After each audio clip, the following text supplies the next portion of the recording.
नांदेड शहर सध्या murder hub आहे की काय अशी चर्चा आहे। नांदेड शहरामध्ये गेल्या 48 तासात 5 खून झालेत। 5वा खून आज सकाळी झालाय।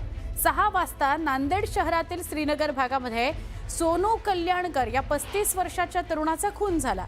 भर रस्त्यात ही घटना घडली आहे। 3 ते 4 मारेकऱ्यांनी सोनू कल्याणकर याला रस्त्यात गाठलं आणि धारधार शस्त्राने त्याच्यावर हल्ला केला। सोनू कल्याणकर त्याच्या शरीरावर अनेक वार बघायला मिळत आहेत। यात त्याचा मृत्यू झालेला आहे। या खुनाचं कारण अजून समोर आलेलं नाही। घटनास्थळी वरिष्ठ पोलीस अधिकारी दाखल झालेत। शुक्रवारी रात्री गँगवॉरमधून नांदेडमध्ये 3 जणांचा खून झाला होता।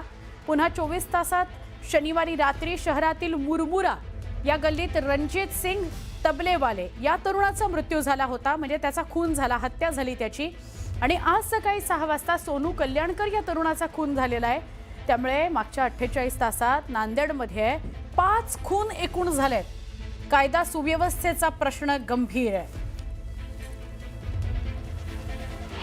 नांदेड शहरामध्ये गेल्या 48 तासांमध्ये 5वा मर्डर झाला, म्हणजे 5वा खून झालेला आहे। आता मी आहे त्याच ठिकाणावरती। नांदेड शहरातील हे अत्यंत वर्दळीचं ठिकाण आहे श्रीनगर। याच भागामध्ये सकाळी 6 वाजेच्या सुमारास सोनू कल्याणकर नामक एका युवकाचा खून करण्यात आला। धारदार शस्त्राने वार करून त्याच्यावरती या भर रस्त्यावरती त्याच्यावरती हल्ला झाला आणि त्या हल्ल्यात त्याचा मृत्यू झाला। त्याच्या मृत्यूचं कारण अस्पष्ट आहे। सध्या घटनास्थळावरती पोलीस आहेत, वरिष्ठ अधिकारी देखील इथे दाखल आहेत। CCTVची तपासणी या ठिकाणी वरिष्ठ अधिकाऱ्यांकडून केली जात आहे। यासोबतच फॉरेन्सिक डिपार्टमेंटची टीम देखील इथं पोहोचलेली आहे तपासणीसाठी। खुनाचं कारण अजून कळलेलं नाही आहे। त्याच्यावरती हल्ला कोणी केला हे देखील अजून स्पष्ट नाही आहे। परंतु सोनू कल्याणकर याच्यावरती 2-3 वर्षापूर्वी देखील एक जीवघेणा हल्ला झाला होता। त्याच्यावरती गोळीबार करण्यात आला होता, त्यातून तो थोडक्यात बचावला होता। त्या हल्ल्याचा आणि या हल्ल्याचा काही संबंध आहे का याचा देखील तपास सध्या सुरू आहे। मात्र गेल्या 48 तासात जर पाहिलं तर नांदेड शहर मर्डर हब बनलेला आहे। शुक्रवारी रात्री गँगवॉरमधून 3 जणांची हत्या झाली होती। त्यानंतर शनिवारी रात्री शहरातल्या मुरमुरा गल्लीमध्ये एका 35 वर्षीय तरुणाची तलवारीने हत्या करण्यात आली। नांदेड शहरामध्ये कायद्याचं राज्य आहे का नाही असा प्रश्न निर्माण झालेला आहे। मुजीब शेख, न्यूज 18 मराठी, नांदेड। मॅट्रिमोनियल वेबसाईटवर ओळख काढायची आणि मग लग्न आणि काही महिलांना स्वस्त घर देण्याचं आमिष दाखवायचं आणि महिलांची लाखो रुपयांची फसवणूक करायची। हा सगळा प्रकार मुंबईमध्ये घडलेला आहे। विराज भोसले असं आरोपीचं नाव आहे। आरोपीनं स्वतःला एका NGOचा अध्यक्ष आहे, IPS अधिकाऱ्याचा मुलगा आहे असं महिलांना सांगितलं आणि त्यांचा विश्वास संपादन केला। आता या प्रकरणातल्या जे तक्रारदार आहेत ते समोर आलेले आहेत आणि त्यातले एक तक्रारदार आहेत ते आपल्याशी बोलण्यास त्यांनी तयारी दर्शवलेली आहे, पण अर्थात त्यांची आयडेंटिटी आपल्याला लपवायची। त्याच्यामुळे सध्या मी त्यांच्यासोबत आहे। नेमका प्रकार काय आहे त्या व्यक्तीचं नाव हे आपल्याला जाणून घ्यायचं। आपण त्यांची संवाद साधू। मॅम, मला सांगा नेमकं तुमच्यासोबत काय घडलं, सुरुवातीपासून मला सिक्वेन्सनी सांगा।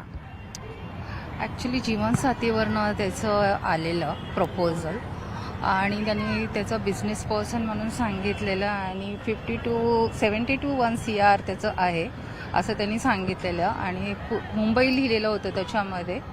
आणि आई UK असते, बहीण UK असते आणि आई फिजिओथेरपिस्ट आहे असं लिहिलेलं होतं। त्याच्यानंतर इंटरेस्ट ॲक्सेप्ट केल्यानंतर मग त्यांनी डिरेक्टली कॉल केला आणि डिरेक्टली सांगितलं की माझी आई आता UK आहे आणि she will be coming next weak.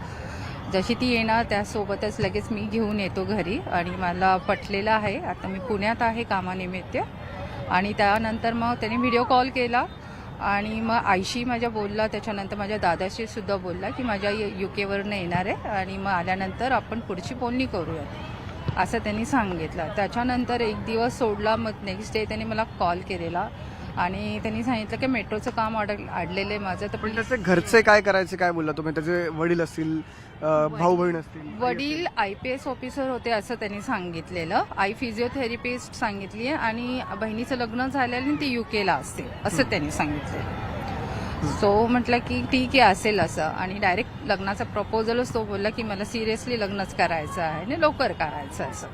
आणि त्याचा स्वतःचा व्यवसाय काय होता ते सगळं तुमच्याशी आधी बोलणं झालं होतं का? बिझनेस पर्सन आहे तो। बोलला की माझे कन्स्ट्रक्शनचे वगैरे बरेच बिझनेस आहे, मी भेटल्यानंतर मी सगळं सांगतो।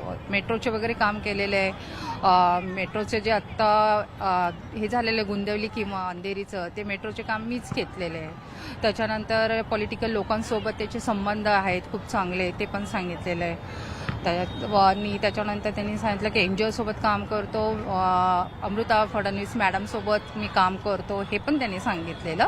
आणि एक मला स्क्रीनशॉट पाठवला, फोटो पाठवायचा तो, पण त्यांनी लगेच ते डिलीट पण करायचा. विचारल्यानंतर म्हणे नाही मी सांगतो काय आहे ते, आणि मला आत्ता मदत कर म्हणून. असं करून एका नावावर त्यांनी माझ्याकडनं जठार म्हणून होतं, त्याच्या नावावर 2000 स्टार्टिंगला टाकायला सांगितले. नंतर मग 21,000, मग 11,000. म्हणजे हा कंटिन्यू माझ्याकडे ना मागायला लागला. 13 तारखेला टाकले, मग मी 18-19ला टाकले. मग परत तो बोलला की असं आहे, मी थोडंसं ईडीच्या याच्यामध्ये अडकलो आहे, त्याच्यातून मला निघायचं आहे, मी येतोच आहे, मला एवढे पैसे दे. मागणी करतायत ती न्यायाची, त्यांना न्याय कधी मिळतो हे पाहणं खूप जास्त महत्त्वाचं असेल. व्हिडिओ जर्नलिस्ट हर्षदसह मी संकेत वरक, न्यूज 18 मराठी, मुंबई.